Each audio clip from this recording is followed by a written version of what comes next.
Este martes y tras varias postergaciones, el Senado va a votar el proyecto de acuerdo de vida en pareja, una iniciativa que va a regular las uniones de hecho y que ha recibido amplio apoyo de organizaciones de minorías sexuales. Vamos a conversar más sobre esta tramitación del texto legal y para eso tomamos contacto con el senador de la UDI, Hernán Larraín. Senador, muchas gracias por el contacto. Buenos días. Buenos días, Paola. Buenos días, Sebastián. ¿Cómo están ustedes? Bien, senador, interesados en saber cómo termina finalmente en el Senado, al menos, esta etapa del trámite legislativo de la ABP. ¿Queda satisfecho con el proceso? Creo que ha sido un proceso largo y complejo, pero la verdad es que tiene que ver con las características de un proyecto de ley que cambia de una manera muy profunda hábitos o miradas culturales que han estado arraigadas en Chile por décadas, y no por siglos. Y este paso, creo yo, ha costado, pero se ha estado haciendo razonablemente bien. Hay todavía en la votación de hoy algunas disyuntivas que tienen que resolverse. ¿Cuáles? Una, que algunos, entre las cuales yo estoy, la que dice relación con el acuerdo de vida en pareja, en el sentido de si es para todos, parejas del mismo o de distinto sexo, o solo para parejas del mismo sexo. Esto porque cuando se trata de parejas de distinto sexo, tienen el matrimonio como una alternativa que institucionaliza un acuerdo de vida afectiva estable. Las personas del mismo sexo no tienen un espacio jurídico de esa naturaleza. Se está creando la ABP. Lo que no tiene justificación es crear una ABP además para personas de distinto sexo. Y por eso, quienes hemos estado trabajando en esto, lo hemos hecho pensando, algunos, por cierto, pensando que podamos nosotros tener una solución solo para personas del mismo sexo. Esa debería ser el ABP. De lo contrario, yo diría que el matrimonio tiende a debilitarse, porque vamos a tener un matrimonio para personas de distinto sexo, el ABP para personas de distinto sexo, y además sabemos que hay personas que ni siquiera contraen lo uno ni lo otro por la experiencia internacional y por lo tanto van a ser parejas que conviven de hecho. Son demasiadas estructuras con estados civiles distintos que yo creo que confunden, no contribuyen a nada y al final solo debilitan el matrimonio. Senador, pero como usted dice que debilitan el matrimonio, lo que está probablemente diciendo es que va a disminuir la cantidad de matrimonios, de contratos matrimoniales que se firmen, digamos. No está haciendo alusión, o quizás sí, y en ese caso le doy el traslado a usted, haciendo alusión a cómo se debilita el vínculo caso a caso. ¿Por qué habría de debilitarse? No. Efectivamente, Paola, yo lo que estoy diciendo es que si usted tiene el matrimonio y además tiene una ABP para regular la misma institución con una situación diferente porque las normativas, las reglas son distintas, son menos exigentes, ¿a qué sentido se va a casar usted?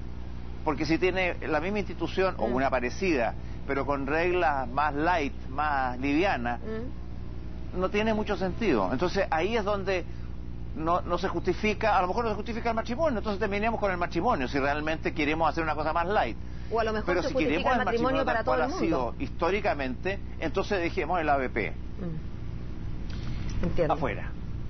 Senador, queríamos conversar también de otro tema, el caso Penta, desde el punto de vista de la arista política y cómo se está desarrollando hasta ahora. Me gustaría conocer su opinión respecto a la actitud que ha adoptado el gobierno en relación a este caso y a la posibilidad de llegar a una suerte de acuerdo desde el punto de vista político, por cierto, transversal respecto a este tema. ¿Hay posibilidad de hacer un paralelo entre el acuerdo MOPGATE del año 2003 a la situación que se vive ahora? Mire, yo creo que estamos en dos escenarios distintos. El MOPGATE efectivamente fue un episodio muy duro que originó un cambio legislativo muy significativo que permitió blanquear una serie de situaciones. Pero no se buscó por esa vía parar el episodio judicial. Y cuando ahora se habla de que lleguemos a un acuerdo para el tema del financiamiento, no es para resolver otro episodio judicial. En ese sentido son casos similares, aunque de entidad distinta, de magnitud distinta. Y yo creo que es muy importante resolver bien el tema del financiamiento de la política. Quienes hemos estado trabajando este tema de hace tiempo venimos reclamando por una legislación nueva. Y incluso respecto de este último tiempo, cuando en la Cámara de Diputados se incorporó una indicación que terminaba con los aportes reservados de las empresas. Antes de que se destapara el caso Penta, ya estábamos conversando sobre la necesidad de hacer un acuerdo con senadores de gobierno y también con ministros de gobierno. Por lo tanto, cuando se dice no queremos tender un manto de impunidad, como dijo ayer Elizalde, ¿sí? Por cierto, ¿quién quiere tender un manto de impunidad? No sé a quién se refería. Senador... Nosotros lo que queremos es que se resuelvan las cosas en las instituciones que corresponden, que por supuesto que no se filtren las informaciones que son secretas de acuerdo al propio fiscal, porque eso causa daño y los trascendidos permiten hacer juicios apresurados, pero que por paralelo trabajemos, independiente del proceso judicial, trabajemos en tener un nuevo financiamiento de la política. Senador, y en ese marco, ¿qué le parece a la comisión investigadora para analizar el financiamiento en el caso de la UDI y, como se ha dicho desde su propio partido, si es que se va a hacer, que se haga con todos los parlamentarios y los candidatos a presidente del 2013? Bueno, yo creo que efectivamente si se va a hacer un caso de investigación a nivel de la Cámara de Diputados, ojalá que sea lo más amplio posible, porque el problema no es de un partido, es de un sistema. Y por lo tanto, si se quiere investigar, que se investigue qué es lo que está pasando y qué cosas dentro del ámbito público, porque las acciones de los particulares no se pueden investigar por la Cámara de Diputados. Para eso están los tribunales u otras instancias. Y yo creo que es bueno que se haga ese estudio, si esa es la voluntad de los diputados. Yo no soy quien para estar diciendo a los diputados lo que tienen o lo que no tienen que hacer. Ahora, a mí senador... lo que me interesa de verdad es que aprovechemos este tema para revisar no solo los financiamientos de las campañas políticas, sino que también de los partidos. Por eso es que es toda la política la que tiene que ser revisada y generar un sistema transparente, fiscalizable y que le dé confianza a la gente y que permita el financiamiento de la política con aportes públicos y privados. ¿Usted está de acuerdo, senador, en que el aporte privado se haga por parte de empresas también, de personas jurídicas? Mire, yo no descarto nada en este minuto. Yo creo que nosotros tenemos que analizar las tres posibles fuentes, que son las empresas o personas jurídicas, las personas naturales y el fisco.